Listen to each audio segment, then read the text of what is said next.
연말 모임 어디서 할까? 대구 경성 한우 강력하게 추천합니다. 최고급 한우 모듬구이 9,900원, 갈비살 등심 11,900원, 역대급 초가성비로 즐길 수 있습니다. 10인석, 20인석, 50인석, 150인석까지 친구, 가족, 회사 모임, 우리끼리 프라이빗한 공간까지 제공됩니다. 주차 120대 053-573-8900 지금 바로 예약하세요.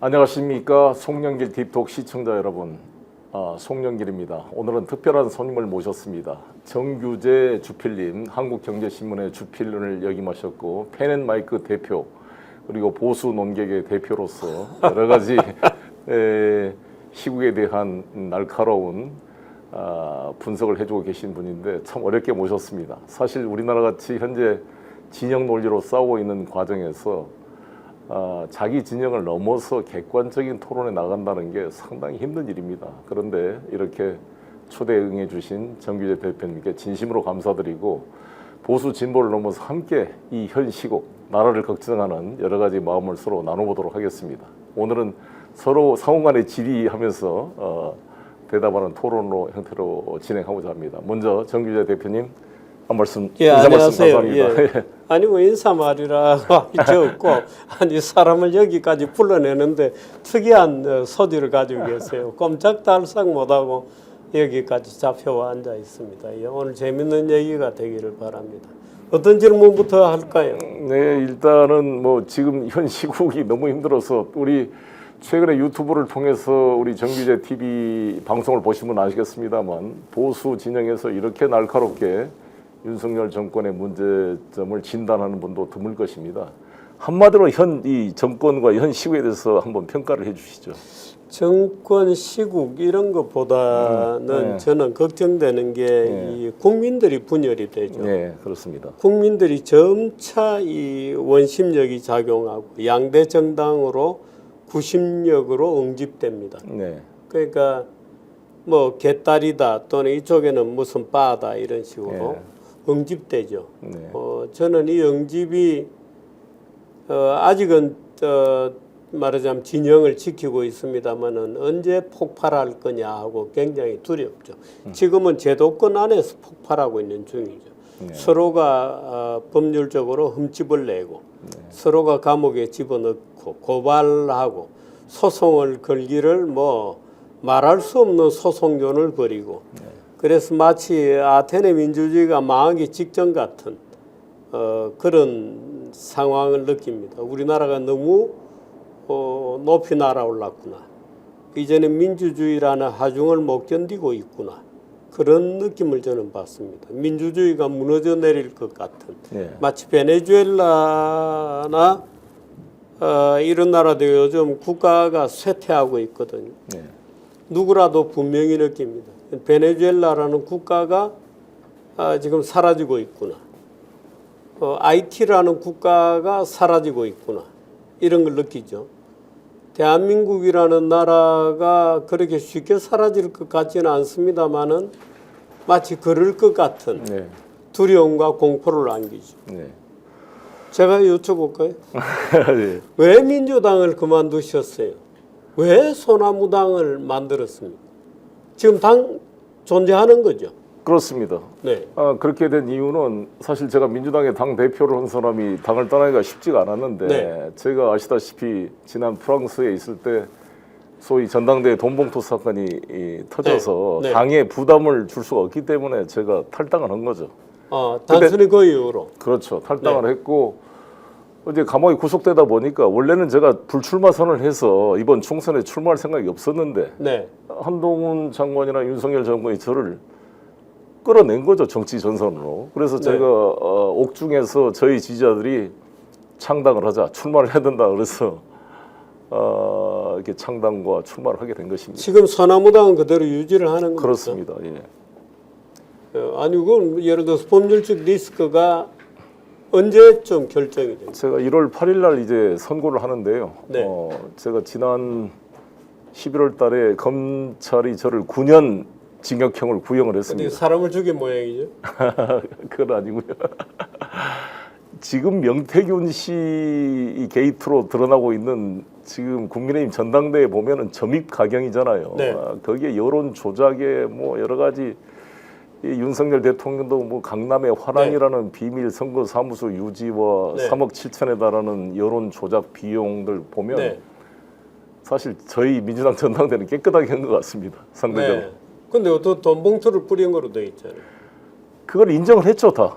네. 예, 그 윤관석 의원님이나 거기 관련된 사람이 다 인정을 네, 했는데 유죄가 이미 났습니다. 네, 일부 난 사람도 네. 있고. 그런데 저는 이제 저를 당선시키려고 일어난 일이기 때문에 당연히 도의적 정치적 책임을 진 거고. 네. 그러나 제가 몰랐던 일이거든요. 그래서 네. 일관되게 내가 관여되지 않았고 네. 몰랐던 일이라고 주장하고 있고 실제로 재판 과정이나 수사 과정에서 돈이 이정규 씨의 밝혀진 겁니까? 입증이 되었나요? 검사들은 입증되었다고 주장하고 저로서는 3만 개나 되는 녹음 파일에 저의 육성이 하나도 없어요. 네. 또 자기들끼리 한 이야기 중에도 송영길 후보한테 보고했다. 송영길 후보가 시켰다 이런 말이 하나도 없어요. 네. 실제 제가 몰랐던 일이니까. 네. 그래서 저는 무죄를 주장하고 싸우고 있습니다. 네. 어디에 출마하셨죠? 광주 서구갑에 출마했습니다. 왜 떨어지셨어요? 아니 광주 서구갑 같으면은 그야말로 송영길을 모르는 사람도 아무도 없을 거고. 근데 소나무당이라 그러니까 그 네. 동명이인인가? 그 사람들 송영길은 민주당으로 나와야 되는데 네. 그러니까 좀 혼란하는 분도 있었고 너무 시간이 짧아서 그나마 이제 17.83%가 나와서 선거비 보존을 받은 것으로 위안을 삼고 있습니다. 민주당과는 이제 결별이 된 겁니까? 결별이 되기보다는 서로 협력하고 있습니다. 협력하는 관계고. 예. 그렇게 해가지고 정체성 없이 되겠습니까? 정체성이 있습니다. 하나하나 이제 보여주겠고 지금은 워낙 정치적으로 지금 이 검찰 독재 정권과 사법적 문제로 싸우다 보니까 정책적 차별성이 안 나옵니다만 네. 이게 제 1월 8일 제 선고가 지나고 나면 네. 부동산 문제부터 시작해서 기본소득 문제, 환경 문제들 하나하나 저희 정책적 대안을 제시해 가려고 합니다. 민주당과 어느 정도의 차이를 갖는 정당이 되는 겁니까? 소나무당은.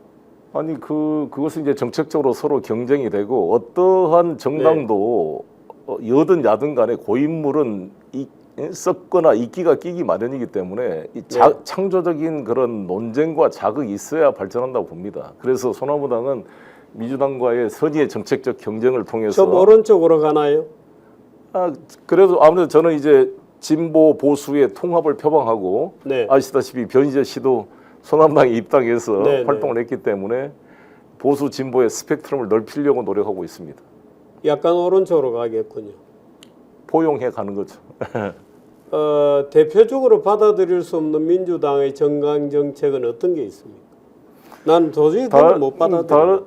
다른 것보다도 제가 민주당 당 대표가 됐을 때 네. 문재인 대통령님을 청와대에서 처음 봤을 때 네. 이 탈원전 정책의 속도 조절을 주장했습니다. 네. 저는 재생에너지를 확대시켜 나가되 탈원전 일정 기간 동안 네. 원전과의 공생관계가 불가피하고 네. 지구 온난화와 미세먼지를 차단하기 위해서는 네. 먼저 화력발전소, 네. 그 다음에는 가스발전소, 세 번째가 원전이다 순서가. 그런데 실제로는 에너지 전환 정책이라는 개념으로 이걸 속도 조절하자 이런 면에 좀 차이가 있었고요. SMR이라고 하는 그 스몰 모듈레이터 리액터라는 그 개발 비용에 대해서 상당히 좀 소극적이었던 데 반해서 저는 적극적으로 대응해 가자. 그다음에 핵 융합 발전 이런 네. 면에서 약간의 차이가 있었습니다. 전국 전체를 사실은 민주당의 송영길 그러면은 그야말로 386의 본진 아닙니까? 이제 586으로 바뀌었습니다. 586의 본진 아니셔요.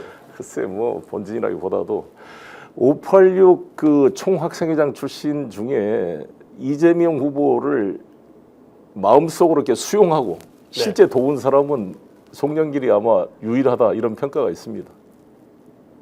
왜 그러냐면 네. 사실 노무현 대통령도 대학을 안 나오셨잖아요. 네. 그러니까 대학을 잘 나갔던 김근태, 이부영, 장기표, 서울법대, 서울상대 출신 운동권 일종의 엘리트들이 대통령이 되지 못하고 왜 부산 상고 출신 노무현이 대통령이 됐는가? 네. 그러한 자기 반성이 마찬가지로 소위 학생회장 출신의 송영길을 비롯한 수많은 국회의원들이 있었는데 왜 이재명이 대선 후보가 됐는가? 네. 그에 대한 자기 반성적 고찰이 필요하다고 봅니다. 왜 되었습니까? 그만큼 이 586 출신들이 이 현실 속에서 안주하고 치열하지 못했던 면이 있지 않았을까라는 자기 반성이 있습니다. 이재명 대선 후보가 될 수 있었던 것은 성남시장 시절에 어찌됐건 자신의 독자적인 정책을 가지고 중앙정부와 부딪히면서 싸워왔던 것이 큰 이 계기가 됐었죠. 586, 뭐 옛날에는 386 그랬습니다만은 우리가 586이다 이렇게 얘기하면 일단 친북이거나 아니면 종북이다. 네. 본인은 어땠나요? 종북입니까? 그게 아니라 이런 거죠. 저는 대한민국 헌법에 충성하는 네. 대한민국 정치인이고 저는 헌법 10개 장과 헌법 전문 130개 조문을 거의 외웁니다. 네. 네.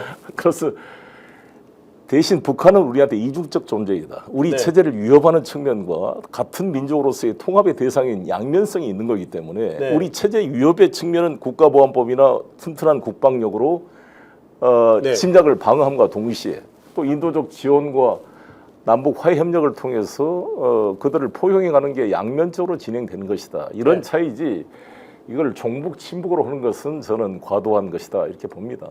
저는 대한민국 종북의 존재를 인정하지 않습니까? 일부가 있다고 생각합니다. 몇 명이나 될까? 글쎄요, 그거는 뭐 제가 판단할 수 없고 저는 이런 생각이 들거든요. 다세포 동물과 단세포 동물이 서로 같은 이 생태계 안에 있으면 단세포 동물이 다세포 동물로 진화 발전하는 것이기 때문에 네. 북한과 화해 협력 자체를 두려워해서는 안 된다. 그럼 네. 북한이 변화가 되는 것이지. 물론 네. 남쪽에도 극단적으로 뭐 주체사상 수령님 만세하는 돌연변이가 있을 수 있다. 네. 그러나 실제로 북쪽에 있는 사람들이 친대한민국으로 바뀌는 게 훨씬 큰 거지.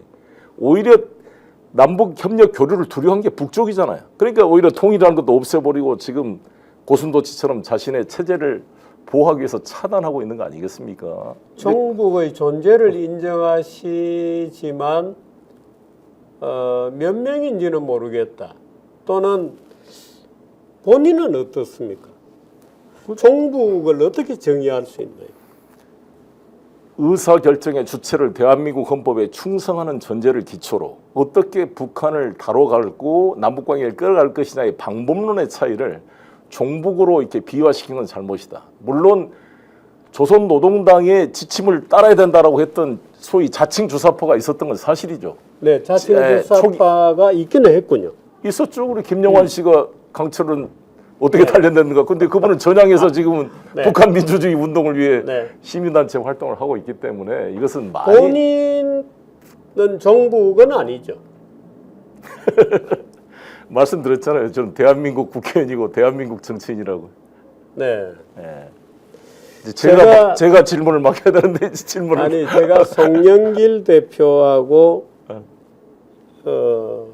이야기를 좀 나누러 간다 그러니까 어떤 분이 제게 얘기하셨어요. 송영길 대표에게 꼭 하나를 물어봐라. 예. 종북이냐 아니냐. 아니에요. 박근혜 탄핵에 대해서 지금도 그게 옳았다고 생각하는지. 예. 박근혜 탄핵에서 구속으로 이르는 일련의 과정에 어떤 오류가 있었는지. 그 문제에 대해서 설명드리겠습니다. 네. 일단 저는 박근혜 대통령이 정치를 운영하는데 무능했다고 생각이 듭니다. 네. 어찌됐건 최순실의 국정농단의 정도의 차이는 있지만 스스로의 의사결정 능력에 심각한 장애가 있었다. 그리고 이 국민의 민심이 이반됐을 때 이를 대처하는 방법도 전혀 제대로 하지 못했다고 봅니다. 네. 그리고 지금 탄핵은 불가피했다. 탄핵이라는 것은 이 일반 형사사법과 다른 정치적 사법 행위이기 때문에 네. 저는 불가피했다고 보는데 대신 이거를 형사법정에 세워서 30년 구형을 해가지고 4년 6개월 징역을 살린 거잖아요.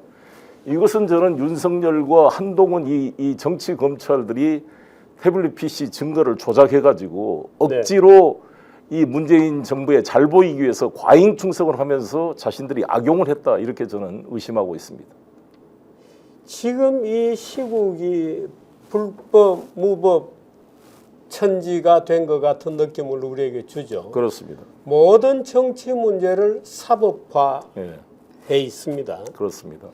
그래서 그 결과로 예를 들어서 이재명 대표에 대해서도 무려 6건에 달하는 말하자면 재판들이 지금 진행 중이죠. 이런 상황을 바로 잡는데 박근혜를 처리한 말하자면 구속할 때의 그 불법 무도성에 대한 어떤 반성의 노력이 먼저 있어야 되는 것 아닌가? 동의합니다. 저는 동의한 이유가 박근혜 대통령의 위법 사실이 있을 겁니다. 여러 가지 지금 있는데 이번에 삼성 이재용 무죄 판결이 났어요. 그리고 문용평가 보건복지부 장관이 자기가 국민연금에 제1모직 삼성사 개입하지 않았는데 윤석열이 그거를 계속 윽박질러서 유도했다는 거 아닙니까? 그런 것부터 시작해서 암묵적 의사표시에 경제 공동체 이론, 묵시적 청탁. 묵시적 청탁. 참 그 세계적으로. 그다음에 이제 가장 결정적인 게 최순실이 큰맹이 나줌만데 태블릿 PC 1, 2를 최순실이 이걸 통해서 드레스덴 연설문을 받고 거기에 교정을 했다. 이런 것은 검증을 해봐야 된다. 그리고 계속 변희재 대표가 주장해왔던 책을 내가 다 읽어봤는데 진영 논리를 떠나서 우리는 진실이 중요한 거니까 누가 보더라도 이것은 김한수 행정관이 제1 태블릿은 구입했고 요금도 김한수 이름으로 다 냈는데 왜 김한수를 증인으로 채택해서 한번 증거 조사도 안 하고 있는가 이 재판부가 변희재 재판에서 그것도 의문이고 두 번째 제2 태블릿은 장시호가 한동훈의 현대고등학교 후배인데 이 태블릿을 최순실의 지시를 받아 특검에 갖다 바쳤다는데 이 제2 태블릿 PC도 의문투성이다. 그래서 이건 장시호를 가스라이팅해서 한동훈, 김영철 검사가 증거를 조작한 게 아닌가. 특히 김영철과 장시호 관계는 부적절한 관계가 있다라는 지금 의혹이 있잖아요. 그래서 저는 이 법사위에서 장시호뿐만 아니라 최순실, 변희재를 증인으로 채택해서 조사해야 된다. 이것을 지금도 주장하고 있습니다. 최순실은 아직 감옥에 있어요. 최순실 씨가 청주교도소에서 저한테 편지를 보냈어요. 그렇군요. 면회를 좀 와달라. 그래서 저는 이재명 대표나 이 당 지도부가 만약에 최순실을 이 법사위 증인으로 채택할 용의가 있으면 제가 청주교도소 가서 접견을 하려고 합니다. 그러면 장시호의 거짓말을 입증할 수 있는 가장 중요한 증인이 되기 때문에 그걸 지금 요청하고 있는 중입니다. 검찰은 왜 이렇게 괴물이 되었습니까? 그거는 뭐 정규재 대표님께서 저한테 설명을 해주셔야 되는데 저를 거꾸로 질문을 드리자면 어떻게 이 보수 세력이 자신들이 뽑은 대통령 이명박 박근혜 대통령을 구속시키고 무려 여성 대통령을 30년을 징역을 살게 하고자 하는 이런 검사들을 데려다가 대통령 후보로 만들 수가 있습니까? 나는 제일 이해가 안 되는 게 그겁니다. 아무리 우리 민주당은 그렇게는 못할 것 같은데. 그 문제는 제가 사실은 답하기에 적합하지 않은 것이 제가 그것을 윤석열, 한동훈 이런 분들을 보수의 대표로 할 수는 없는 거다. 보수가 언젠가는 이런 사태를 책임을 져야 되지 않겠는가. 더군다나 이 검찰 권력이라는 것은 국민들에게 제일 피부에 와닿는 국가 독점의 폭력이거든요. 그래서 이 검찰이라고 하는 존재는 기본적으로 헌법의 제12조 국민의 자유조항의 그 안티들입니다. 다 국민의 허다한 신체의 자유, 검찰에게 질문을 강제당하지 않을 자유, 답변하지 않을 자유, 변호사를 쓸 권리를 비롯한 모든 인신구속에 관한 자유권의 그 해서는 안 된다는 그 행위들이 전부 검찰권의 제약에 대한 것이어서 예. 검찰 출신을 곧바로 보수의 대표로 내놓는다는 것은 참으로 부끄러운 일이다라고 주장했기 때문에 소위 말해서 진영이라면 진영인 돼서 일종의 떠나게 된 거죠. 그러니까 저는 도저히 박근혜 대표 지금의 모든 불법, 위법, 국회에서도 엄청난 위법들이 벌어지고 있습니다만은 예를 들어서 뭐 방통위 기능의 정지랄까, 헌법재판소 기능의 정지 또는 뭐 예를 들어서 반시장적 악법들을 마구 쏟아져 나오고 있는 이 민주당의 횡포에 가까운 뭐 국힘당도 간혹 그런 비슷한 법안들을 내고 있습니다만은 이런 지금 현 시국의 복잡성을 만들어 놓은 게 거기에서 출발하는 거거든요. 그래서 보수는 적어도 그 점에 있어서는 반성을 해야 됩니다. 그런데 보수는 제가 또 보수에서 이런 말을 들으면 굉장히 화를 낼지 모릅니다만은 보수는 아직 자기 손으로 자기의 지도자를 만들어 본 경험이 없어요. 그래서 예를 들어서 뭐 MB 대통령 정도는 뭐 자기 손으로 만들어냈다고 볼 수 있습니다만은 그분은 정치로 잔뼈가 굵은 분이 아니죠. 예. 그러니까 그분도 역시 이 스카우트 된 분입니다. 그러니까 국가 권력 기구에 속하던 사람을 말하자면 대표자로 스카우트하는 게 보수에는 버릇처럼 돼 있어요. 다 스카우트입니다. 그러니까 박근혜 대표도 대통령도 사실은 스카우트 된 분이고 뭐 그 이후에도 뭐 윤석열 그렇지 지금 한동훈 그렇지 뭐 다 그렇죠. 원희룡 뭐 다 뭐 검판사 출신들 또는 군인 출신들 이런 사람들을 대표적으로 내세우는 민주주의의 미숙아라고 할까 아직까지 못 배우고 있어요. 보수는 자기 손으로 민주적인 절차를 거쳐서 자기의 지도자를 내는데 버릇이 없죠. 예. 그러니까 뭐 그 버릇은 당연히 거쳐야 될 절차인데 아직도 보수는 못 배우고 있는 겁니다. 그런데 지금 이 윤석열 정권은 다른 그 전에 심지어 이승만, 박정희, 전두환, 노태우, 뭐 이명박, 박근혜까지 다 보더라도 이게는 무슨 최소한 애국심이 없는 것 같아요. 왜 대통령이 됐는지, 뭘 하려고 하는지가 불분명할 뿐만 없습니다. 아니라 네. 그냥 권력을 누리고 그냥 아마 행사 다니는 재미로 술 먹는 재미, 쇼핑하는 재미. 네, 행사 다니는 아니 근데 이 윤석열 씨는 제도권에서 이 검찰 권력이라는 틀을 가지고 그 속에서 존재해 왔죠. 네. 그러니까 검찰이라고 하는 막강한 권력기구 속에서 있어 왔습니다. 예. 그러니까 대통령 직무에 대한 네. 구체적 인식이 없는 겁니다. 그렇습니다. 그러니까 대통령은 어떤 일을 해야 되는 사람인지를 모르는 거예요. 아마 지금 이원 집정제 같은 거를 하면 윤석열 대통령처럼 해도 괜찮아요. 괜찮은데 말하자면 행사나 다니고 말하자면 대독 총리처럼 근데 실제로 일을 해야 되는 대통령 직무는 약간의 이해 부족이 있다 이렇게 보여지죠. 박정희 대통령 때는 공업입국, 포스코를 만들고 네. 경부고속도로를 만들고 전국민 의료보험조합을 만들고 부가세를 도입해서 재정의 토대를 만들고 여러 가지 국가 발전에 기여한 면들이 물론 여러 가지 독재나 민주주의 탄압 비판도 있지만 그런 게 보인단 말이에요. 노태우 때는 사실 인천국제공항을 만들고 이동통신을 만들고 고속 전철을 북방외교 북방외교를 하고 중국과 수교를 하고 남북 기본합의서 한반도 평화 비핵화 선언을 하고 이런 기여가 있습니다. 근데 MB 때는 4대강, 박근혜 대통령 뭔지 잘 모르겠고요. 지금 이 윤석열 때는 완전히 그냥 그동안 쌓아놨던 우리 이 민주공화국의 토대를 다 무너뜨리고 있는 게 아닌가. 지금 아마 윤석열 대통령은 사실은 우리가 대통령이 무언가의 어떤 민족적 민족이라는 말을 쓰기에는 적합치 않은데 일종의 국가적 아젠다를 가지고 그 국가적 아젠다를 실천해야 하는 이런 그 어떤 대통령 과업은 사실은 적합하지는 않아요.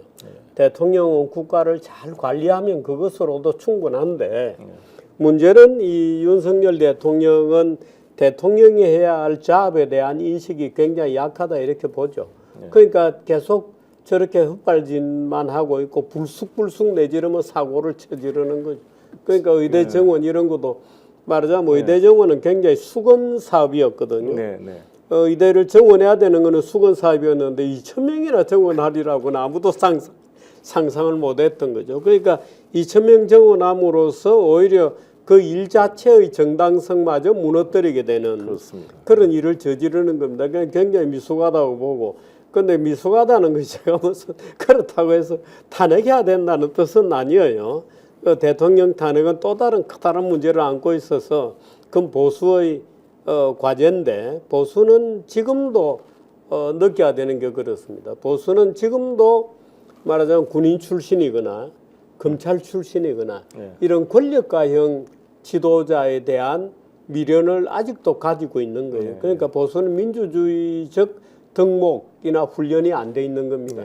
그러니까 어떻든 그런 과정을 순조롭게 해내기를 바랍니다마는 차기 말하자면 현재 당대표도 윤석열의 부하였던 한동훈 씨가 하고 있는 것을 보면 아직도 보수는 제 갈 길을 못 찾고 있는 거죠. 그러니까 보수는 아직도 그 영웅적 심리, 지금 보수에서 활발하게 일어나고 있는 활동 중에 하나가 전두환을 면책하는 겁니다.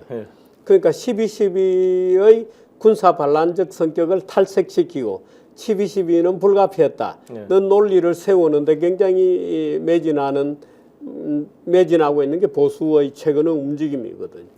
그런 것들은 아직도 보수가 이 영웅적 심리, 지도자에 대한 영웅을 기대하는 이런 심리에 유화적 세계관에 빠져 있는 거죠. 그런데 진보도 마찬가지입니다. 말하자면 진보는 어떤 문제에 빠져 있느냐면 민주주의라는 것에 포를 내세우고는 있지만 사실은 민주주의라기보다는 민중주의적이고 인민주의적인 말하자면 집단의 힘 또는 농업 공동체에 대한 어떤 미련, 말하자면 북한처럼 뭐 공산주의 이런 건 아니겠지만 어떤 종류의 농업 공동체에 대한 또는 조선 주자학적인 어떤 평등의식 이런 것에 사로잡혀 있죠. 그러니까 반란 뭐 또는 저항 또는 때려 엎어서 새 세상을 만드는 어떤 그런 세계관. 네? 말하자면 이 소위 민주당을 중심으로 하는 진보 진영은 그런 세계관에 사로잡혀 있을 가능성이 굉장히 많죠. 그렇지는 않습니다. 그래서 저는 이제 우리 정규재 대표님과 저의 이런 토론의 장이 매우 중요하다 보는데 서로 해보면 많이 오해가 풀린 면이 있거든요.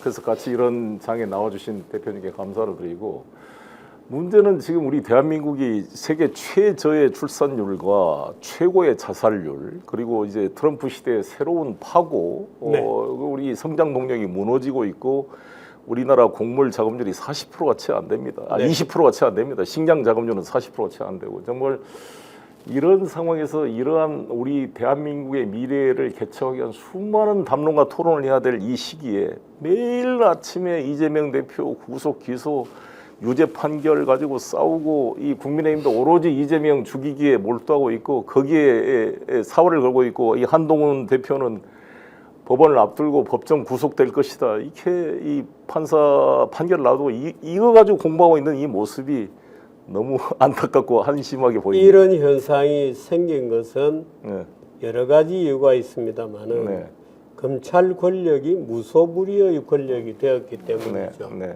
그런데 검찰 권력이 무소불위가 되는 데는 저는 소위 87 민주화 체제 이후에 소위 민중주의적 노선에 따라서 중벌주의, 엄벌주의, 모든 경제활동이나 모든 인간의 활동을 범죄의 목록으로 만드는 작업이 굉장히 꾸준히 추진되어 왔어요.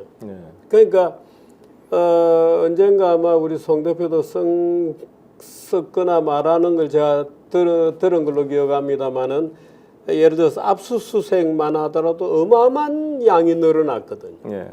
뭐 지금 검찰의 압수수색의 폐해라는 거는 말도 못합니다. 그렇습니다. 핸드폰 하나 가져가면 모든 걸 가져가는 거죠. 그런데 이렇게 된 이유가 말하자면 대한민국이 형벌국가로 되고 검찰이 들여다봐서 털기 시작하면 안 틀릴 사람이 없는 국가로 된 예. 자영업자, 사업하는 사람들 중에 전과자 아닌 사람이 없는 국민의 29.8% 정도가 전과자인 이런 나라를 만든 거는 사실은 민주당 책임이 커요. 그러니까 검찰의 권력을 계속 강화하는 쪽으로 우리나라 국회에서 만드는 거의 모든 법조항에 강력한 처벌 조항이 있습니다. 모든 기업 활동에 강력한 처벌 조항을 달아요. 거의 모든 활동에 강력한 처벌 조항을 달면 검사의 힘이 점점 세지죠.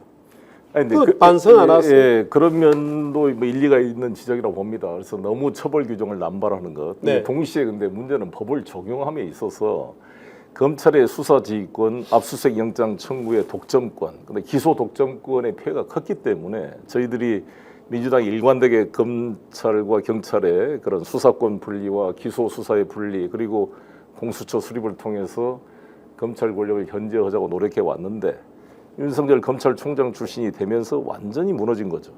오히려 문재인 노무현 대통령 때는 검찰 권력이 살아있는 청와대 권력과 긴장이 있었습니다. 네. 견제가 된 면이 있었어요, 상호간에. 그런데 지금은 이게 역대 검찰 중에 이렇게 여야 간의 최소한의 형식적 형평성도 무시하고 거의 검찰이 이 정권의 무슨 용역 깡패처럼 돼가지고 이 야권만 수사하는 경우는 아마 전대미문인 것 같아요. 이번에 이재명 대표 1심 판결이 2개 나왔는데 정규재 대표님께서는 둘 다 잘못된 거, 기소도 잘못했다 이렇게 지적하셨더라고요. 네, 특히 저는 어떻게 0.73%로 승리한 대통령 당선자가 자기랑 같이 경쟁했던 후보자를 선거법 위반으로 기소하는 경우가 우리 헌정사에 처음 있는 일 아닙니까? 처음 있는 일이죠. 그런 일이 있어서는 안 됩니다. 그런데 예를 들어서 우리가 이 법에 대해서 늘 생각할 때 예를 들어서 이런 겁니다. 이 진보 진영 또는 좌익 진영에 있는 사람들은 예를 들어 제 개인적인 경험을 얘기하면 지난 수년 동안에 예를 들어서 로비 양성화법에 진보 진영이 늘 반대했거든요. 로비 양성화법은 사실은 다른 말로 하면 로비 변호사 독점법입니다. 그렇죠. 로비는 변호사만 독점해서 할 수 있다는 법입니다. 그런데 이거를 제가 수많은 TV 토론과 라디오 토론에 나가서 로비 양성화법이 이사되겠다고 찬성 토론을 하면 진보 진영에 또는 시민단체 변호사들이 와서 반대해요. 그래서 지금껏 안 되고 있습니다. 그런데 그렇게 되면 말하자면 서울법대 카르텔은 강고하게 유지가 되는 거죠. 말하자면 이런 하나하나들이 전부 지금의 괴물 같은 검찰을 만들어내는 겁니다. 그러니까 겉으로는 마치 당연히 이렇게 얘기하죠. 야, 로비 양성화하면은 돈 없는 사람은 어디 가냐? 부자들만 이롭지 않느냐라는 아주 심플한 이유로 무산시켜요. 그런데 그 결과가 사실은 부자들만 더 좋게 만들고 힘있고 권력 있는 자들만 좋게 만들죠. 그 로비 양성화법 같은 게 사실은 굉장히 역설적 결과를 가져오듯이 예를 들어서 공수처라는 것도 사실은 예를 들어서 경찰로 권력을 넘겼다고 할 경우에 그 경찰의 부패상은 지금보다 훨씬 심해질 겁니다. 그걸 이제 우려하는 거죠. 그러니까 그걸 우려하면서 계속 처벌법을 강화해 놓으면 예를 들어서 이 나라 국민들은 전부 전과자가 되고 이 나라 국민들은 모두 중처벌에 걸리게 되고 그러면은 누구의 눈치를 보느냐? 검찰의 눈치를 보고 제가 예를 들어 드리면 최동욱 그 검찰총장을 기어이는 저 혼외자 문제로 제거했습니다. 왜? 말을 안 들었기 때문에. 그러니까 건강한 긴장 관계면 괜찮은데 정당한 지시도 안 받는 겁니다. 그러니까 검찰 조직이라는 게 마치 로마의 황제 근위병들처럼 되는 거예요. 특히 예니처럼 독자적인 권력이 되는 겁니다. 이제는 그 누구도 검찰에 대해서 타치할 수가 없게 되는 겁니다.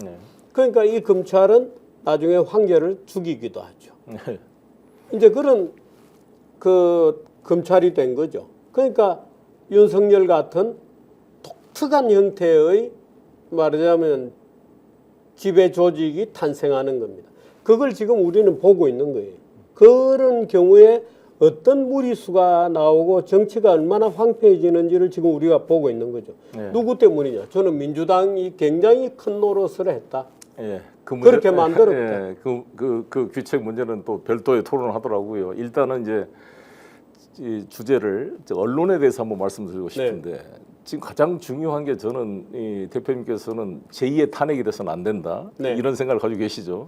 탄핵이 좋을 게 뭐 있겠어요. 근데 저는 이미 윤석열 정권의 실력이나 기본 자세나 이게 국가를 운영하기에는 이미 이제 한계에 도달했다 이렇게 생각이 듭니다. 그래서 자연스럽게 스스로 하야시켜야 되는데 그러려면 조선일보를 비롯한 보수 언론이 더 이상 안 되면 그만둬라 해야 될 텐데 조선일보가 아직도 거의 국민의힘 당보라고 그 대표님께서 평가하셨는데 이 조선일보를 비롯한 이 보수 언론의 행태에 대해서 한 말씀해 주십시오.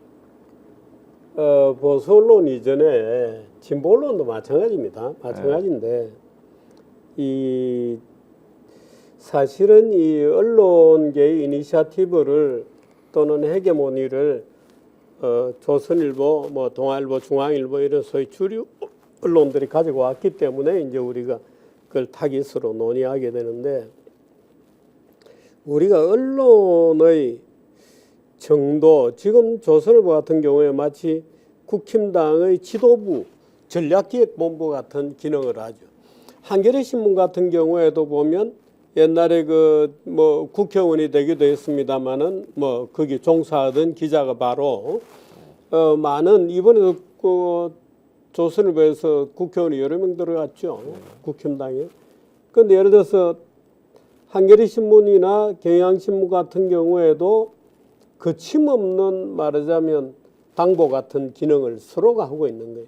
그런데 이게 문제가 어디 있느냐 하면 자기 독자, 자기 진영을 계속해서 항아리 속에 가두는 겁니다. 항아리를 안에 머리를 쳐박고 큰 소리를 지르면 굉장한 울림이 있을 거 아니겠어요?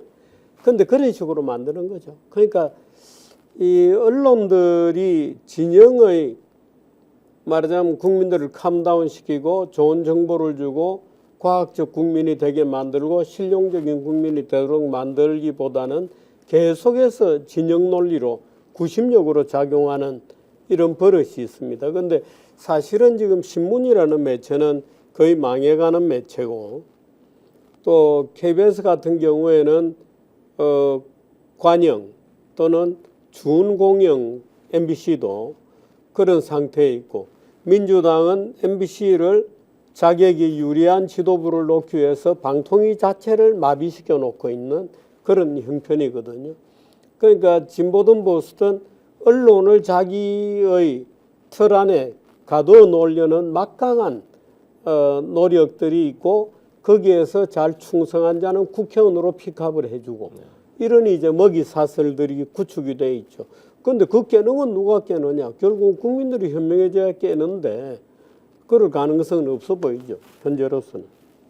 지금 이제 정치 국면이 완전히 지금 이 상호 적대적 의존 관계라 그럴까요? 극단적 세력끼리 싸우면서 이게 이 해법을 찾지 못하고 서로 간에 적대적 공생이죠. 네, 이제 이런 이제 일종의 스테일메이트, 완전 이제 이게 꼼짝 못하게 엉켜 있는 상황인데 여기에 대한 해법, 대표님이 생각하는 해법은 뭡니까?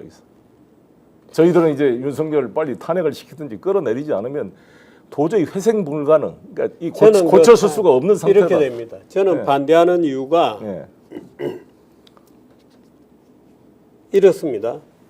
만일에 윤석열 대통령을 지금 탄핵을 하게 되면 보수 국민들은 씻을 수 없는 상처를 입게 됩니다.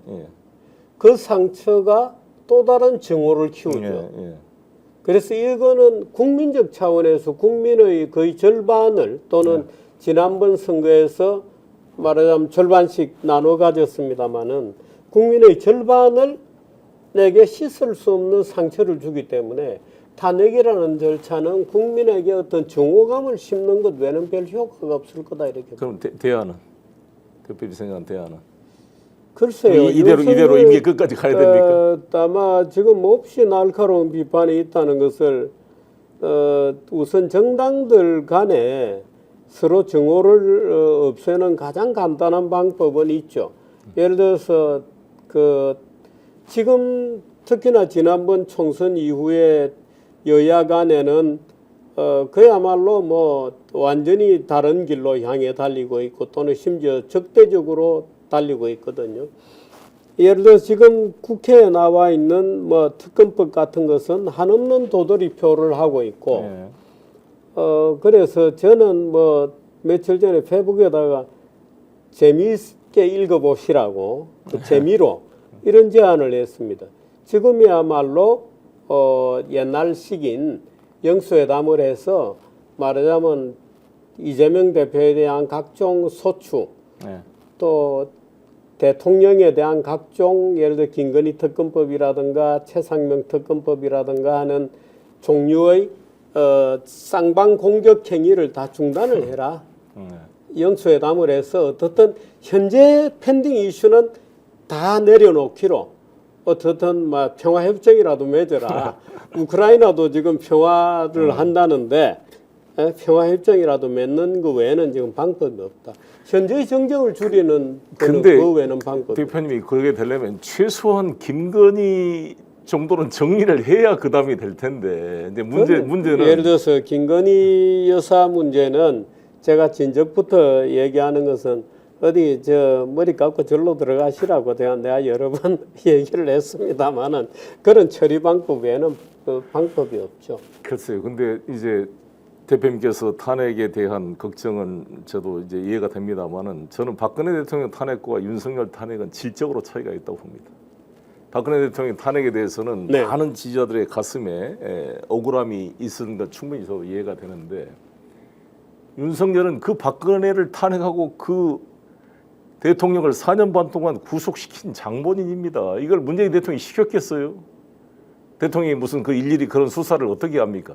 자기가 검찰총장이 되기 위해서 문재인 대통령을 속이고 잘 보이려고 이거를 쇼를 한 거잖아요. 속였다고는 볼 수 없고 뭐 편승한 면도 있겠죠. 네. 네, 뭐 그러나 어찌됐건 용역 깡패처럼 돈 준 사람의 검사했던 사람이 사표 내고 마치 마피아 조직 폭력의 변호를 맡는 것처럼 이렇게 돼 있는 이런 정치, 이거는 보수도 아니고 진보도 아니고 그냥 오로지 권력만을 쫓는 이러한 생태가 됐기 때문에 저는 윤석열 이 정권을 퇴진시키는 것은 보수 진보의 싸움이 아니라 정말 애국적인 보수와 애국적인 진보가 같이 해서 이제 그만해라. 도저히 당신 이 나라를 이끌 능력과 지금 뭐가 안 되는 거 아니냐. 아니 근데 해야 되는 게 아닌가. 사실은 윤석열의 등장에 대해서는 네. 그 문재인 대통령이 책임을 져야 됩니다.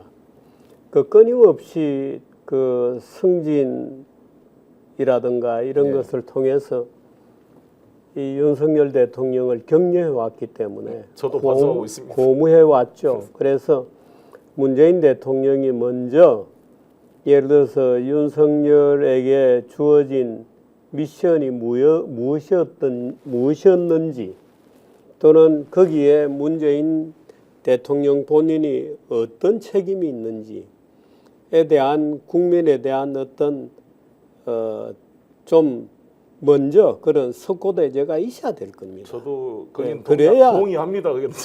그래야 예를 들어서 네. 뭐 윤석열 퇴진에 대한 어떤 진정성, 도저히 대통령이 이래 가지고는 안 되겠다라고 느끼는 진정성이 있지. 예를 들어서 보수가 일껏 예를 들어서 대통령으로 만들어 놓은 사람을 어떤 형태건 내쳐버리게 되면 물론 저는 그 당시 대선을 보이콧한다고 선언했기 때문에 투표를 안 하셨죠. 아예 저는 뭐 이 윤석열도 찍을 수 없고 이재명도 찍을 수 없기 때문에 네. 보이콧한다고 했습니다마는 네. 그러면 네. 보수 국민들의 마음에 또 상처가 네. 됩니다. 아, 그러니까 또 그 다음에는 더 강한 어떤 또 리액션이 나오고 증오는 반복되고 네. 국민들에게 씻을 수 없는 상처를 주죠. 네. 그래서 저는 그게 네. 아주 그 부정적 역할을 남길 것이라고 보기 때문에 네. 알겠습니다. 이 시간이 다 돼서 정말 이 귀한 분 모셔서 길게 이야기를 나누고 싶은데 또 다음 기회를 한번 기약하도록 하고요. 다음엔 저 사무실에 예. 정말 우리 정규재 대표님 어려운 발걸음 해주신 거 감사드리고요. 저는 우리 같은 대한민국 국민으로 보수가 건강해야 진보도 건강해집니다. 어항에 금붕어 2마리를 놔두면 오래 사는데 한 마리 놔두면 빨리 죽는답니다. 그러니까 이게 모든 권력은 남용되기 때문에 견제와 균형이 필요하고 그래서 저는 이 윤석열 정권을 마무리하는 것도 진보의 보수의 싸움이 아니라 진보 보수가 연합해서 뭔가 이 합의점을 찾아내기를 기대하고 정규재 대표님의 역할을 많이 기대합니다. 아니 제가 아까 부탁했던 소위 87 체제 이후에 우리나라가 점점 내부적으로 그런 과정이 있었다는 것을 송 대표는 워낙 정치를 오래 하셨잖아요. 뭐 국회의원을 5선이나 하고 당대표, 인천시장 안 해본 것이 이제 대통령 말고는 안 해본 것이 없으실 텐데 기억하셔야 됩니다. 기억하시고 눈앞에 어떤 법이 그런 결과를 가져오지 않아요. 그런 법들이 대한민국을 어떻게 끌고 갈 것인지를 내다볼 수 있어야 맞습니다. 됩니다. 맞습니다. 그래 주시기를 정말 부탁드립니다. 감사합니다. 한 말씀만 더 하면 저 정 대표님 책을 읽으면서 모든 지옥으로 가는 길은 선의로 포장되어 있다. 이 말씀이 다가옵니다. 우리가 소위 운동권 출신 민주당이 정의로운 법이라고 만들었지만은 그 지향은 반대의 결과가 나오는 현실은 달라지죠. 악화가 양화를 구축하는 이러한 현상을 항상 보면서 균형 있게 접근해야 된다. 시장 경제 원칙도 좀 깊이 있게 생각해 주시기 바랍니다. 감사합니다. 또 다음 기회에 모시겠습니다. 고맙습니다. 감사합니다. 아니 왜 아직도 3년간 같은 통신사 인터넷 계속 쓰고 계세요? 인터넷 가입 시 48만원 유심 경종 시 추가이택이 주어집니다. 인터넷 비교원 통해 인터넷 가입하고 지인에게 홍보해주세요. 지금 네이버에 인터넷 비교원 검색 후 3초만에 감동하는 거 비교해보세요. 인터넷 비교원. 연말 모임 어디서 할까? 대구 경성 한우 강력하게 추천합니다. 최고급 한우 모듬구이 9,900원, 갈비살 등심 11,900원, 역대급 초가성비로 즐길 수 있습니다. 10인석, 20인석, 50인석, 150인석까지 친구, 가족, 회사 모임, 우리끼리 프라이빗한 공간까지 제공됩니다. 주차 120대 053-573-8900 지금 바로 예약하세요.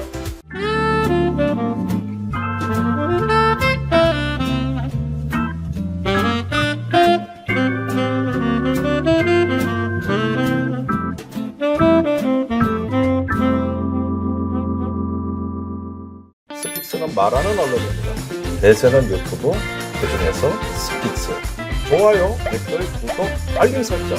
여러분이 저희를 사랑해 주시고 우리가 여러분을 사랑하는 4가지 방법입니다.